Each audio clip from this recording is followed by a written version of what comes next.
Hello guys, मैं हूँ Ponting. Previous video में हमने पढ़ा था कि किस तरह से जो है एक सोयल को प्रिपेयर किया जाता है क्रॉप उगाने के लिए। अब हमारा नेक्स्ट पार्ट आता है सोइंग यानी बीज उगाना। देखिए, सोइंग जो है एक बहुत ही इम्पोर्टेंट पार्ट है क्रॉप प्रोडक्शन का, क्योंकि अगर बीज उगाएंगे तभी तो हमें फसल मिलेगी। तो लेकिन उगाने से पहले यह ज़रूरी हो जाता है कि हमें सीड की गुड क्वालिटी लेनी हो, क्योंकि ऐसे तो कोई क्वालिटी लेंगे क्या पता पैदावार कम हो, लेकिन इतनी गुड क्वालिटी लेनी चाहिए कि पैदावार भी अच्छी हो, उस पर कोई ज़्यादा इफ़ेक्ट भी ना हो मौसम वगैरह का।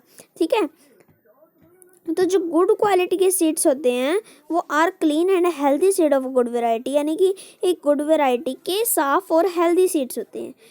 अब फार्मर्स क्या प्रेफर करते हैं, सीड्स यूज़ करें जो कि हाई एल्ड होते हैं, यानी जिनसे ज़्यादा पैदावार होती है। अब सीड का सिलेक्शन कैसे करते हैं? Are there seeds which float on water, क्या ऐसे भी सीड होते हैं जो पानी पे तैरते हैं? वुड दोज बी लाइटर और heavier than those which sink, क्या वो जो डूब जाते हैं उनसे भारी होते हैं या हल्के होते हैं? Why would they be lighter, अब वो हल्के क्यों होते हैं?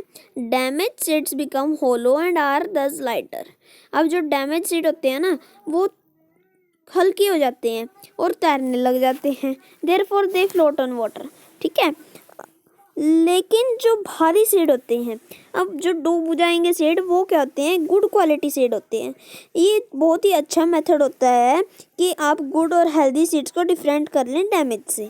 ठीक है, बिफोर सोइंग, उगाने से पहले एक इम्पोर्टेंट टास्क होता है जिसमें कि बीज उगाने के लिए टूल्स का यूज़ होता है। अब एक ट्रेडिशनल टूल है, उसके बारे में पढ़ते हैं। द टूल यूज ट्रेडिशनली, पुराने समय में एक टूल यूज़ किया जाता था बीज उगाने के लिए, जिसकी शेप फनल की तरह की होती थी। सीड्स जो हैं उस फनल में भर दिए जाते थे, जो कि नीचे से 2 और 3 पाइप से निकलते रहते थे, जिसमें कि शार्प एंड होते थे। ये एंड जो हैं इसको सोयल में गाड़ा जाता था और वहाँ पे एक सीड को छोड़ दिया जाता था। अब सीड ड्रिल यूज़ होने लगे हैं, पहले ये यूज़ होते थे, लेकिन आजकल सीड ड्रिल नाम का एक टूल यूज़ होने लगा है। इससे क्या होता है, ट्रैक्टर की हेल्प से इसे चलाया जाता है।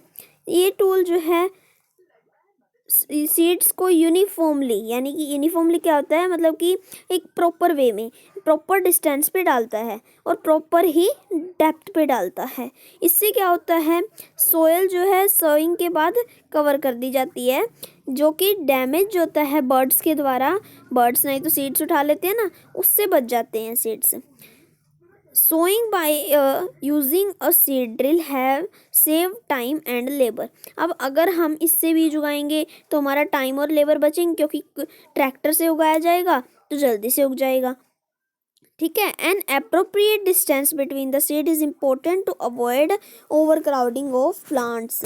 अब हमें क्या करना होता है कि जो सीड उगाए जाते हैं ना उनके बीच में एक अप्रोप्रिएट डिस्टेंस रखना चाहिए, यानी कि थोड़ा थोड़ा डिस्टेंस रखना चाहिए, क्योंकि अगर एक ही जगह बहुत सारे बीज डाल दिए जाएंगे तो वहाँ पे कंपटीशन होगा, कई बार तो प्लांट उगेंगे नहीं, और अगर उगेंगे झुंड बन जाएगा, है ना। तो this allow plant to get sufficient sunlight, इससे क्या होगा, हर एक प्लांट को बराबर सनलाइट मिलेगी, न्यूट्रिएंट्स मिलेंगे और वाटर मिलेगा सोयल से।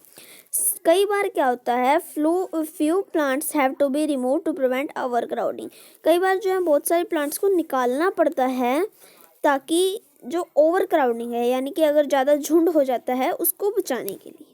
ठीक है, इतना ही था हमारा ये पार्ट। नेक्स्ट पार्ट आता है एडिंग मैन्योर एंड फर्टिलाइजर, इस पार्ट को हम नेक्स्ट वीडियो में डिस्कस करेंगे। इस वीडियो के लिए इतना ही, थैंक यू।